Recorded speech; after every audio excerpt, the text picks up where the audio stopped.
ध्यान से, लहजे में बदजुबानी और चेहरे पे नकाब लिए फिरते हैं, जिनके खुद के बही खाते बिगड़े हुए हैं, वो आज मुझसे मेरा हिसाब लिए फिरते हैं। म्यूजिक। चलो भाई देखो अब मैं क्या, किस पार्टी के नेता नहीं थे वहां, जरा बताइए। और जा जाकर शाहीन बाग से लेकर जो हर शहर में छोटे छोटे शाहीन बाग बने थे, और उसके बाद आप ये कह रहे हैं कि भारत सरकार ने एक महिला को गलत भेज दिया, लाखों करोड़ों लोग घुस आए, हमारे यहां की राजनीतिक दल उनके पीछे खड़े हो जाए, उनको कवर फायर देते रहे। आज ही बदल लिया साला। एनआरसी किसी भी देश की पहली आंतरिक सुरक्षा की पहली मूलभूत बुनियादी शर्त होनी चाहिए, उस पर क्यों नहीं सब एक साथ आ रहे? और क्या उसके लिए क्या अलग से कुछ कहना पड़ेगा? और उसमें तो ये भी नहीं कि किस राज्य में चुनाव हो रहा है। मेरा एक सवाल है, मैं इंटरप्ट करूंगा, मुझे मौका दीजिए। मनक जी देखिए, संविधान के आर्टिकल। अच्छा एक मिनट एक सेकंड रुक जाइए, मुझे आलोक शर्मा और संजू वर्मा को टाइम देना। एक मिनट रुकिएगा। अबे साले, एक मिनट, पहले आलोक जी आप, उसके बाद संजू वर्मा। आलोक जी बोलिए क्या कह रहे हैं। आलोक जी बोलिए। मल्लू भाई एक सेकंड प्लीज। देखिए, मैं समझता हूं कि उदयवीर भाई ने आर्टिकल 258 का सही वर्जन देश के सामने रखा न्यूज 24 के माध्यम से। अगर ऐसा नहीं हो तो फिर तो सारी राज्य सरकारें जो है वो केंद्र सरकार को सुपरसीड करके नागरिकता और सब चीजें तय करना शुरू कर देंगी। अब बात आती है, सुप्रीम कोर्ट ने आज कहा कि सुरंगों से आ जाते हैं, तो हम तो कह रहे हैं ना कि भाई सरकार क्या पकौड़े तल रही है कि सुरंग बंद नहीं हुई अभी तक 11 साल में। अभी वो हमारे नागर भाई जली ना, तेरी भी जली ना। नागर भाई कह रहे थे कि जिस तरह से तमाम लोग जो हैं भारत में भाग भाग के आ रहे हैं, 30 लाख पासपोर्ट सरेंडर हुए हैं मोदी जी के आने के बाद नागर साहब, और 50 आदमी अमेरिका से नहीं आए। 50 आदमियों ने यूरोप का पासपोर्ट सरेंडर नहीं किया है, शायद 10 ने भी ना किया हो, लेकिन 30 लाख लोगों ने हिंदुस्तानी पासपोर्ट सरेंडर किया।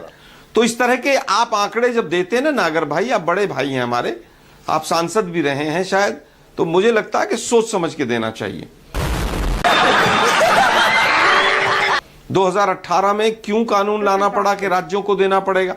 अरे भाई, क्या मैंने पहला सवाल पूछा था, क्या उत्तर प्रदेश के मुख्यमंत्री ने एक बार भी एक चिट्ठी लिखी गृह मंत्रालय को? संजू वर्मा, हमारे यहाँ पर हम ऐसा करना चाहते हैं, केवल डिटेंशन सेंटर में बनाऊंगा, हिंदू मुसलमान करूंगा। मानक जी, मैं आलोक शर्मा और जो समाजवादी पार्टी के प्रवक्ता उनको पहले एक बात कहना चाहती हूँ। नहीं, लहजे में बदजुबानी और चेहरे पे नकाब लिए नहीं, एनआरसी पे भी मैं कहना चाहूंगा। मानक जी, आलोक जी प्लीज एक एक करके। हाँ, दिस इज नॉट फेयर। अभी सुनिए ध्यान से, लहजे में बदजुबानी और चेहरे पे नकाब लिए फिरते हैं, जिनके खुद के बही खाते बिगड़े हुए हैं, वो आज मुझसे मेरा हिसाब लिए फिरते हैं। पहली बात तो ये कह दूं, आज तक टेलीविजन डिबेट पर आर्टिकल 258 का किसी ने जिक्र किया है या नहीं मुझे नहीं पता, पर मुझे नहीं लगता किसी ने किया। आर्टिकल 258 ये कहता है, it is incumbent upon the state government to detect and identify illegal migrants, and Article 258 has to be read in conjunction with Passport Act of 1920. चले एक काम कर, 200 रुपए दे और 50 रुपए काट ओवर एक्टिंग के वजह। जी आपके लिए 30 सेकंड। मैं आपको आर्टिकल 258 पढ़ के सुना रहा हूं इंग्लिश में, क्योंकि मैडम इंग्लिश बहुत जानती है, मैं कम जानता हूं, पढ़ देता हूं। Notwithstanding anything in this constitution, the president may। अबे जल्दी बोल, कल सुबह पनवेल निकल। जबरदस्ती इसको स्टेट की ड्यूटी बता रही हैं। ओके मलूक नागर 30 सेकंड, 30 सेकंड मलूक नागर, 30 सेकंड जल्दी से।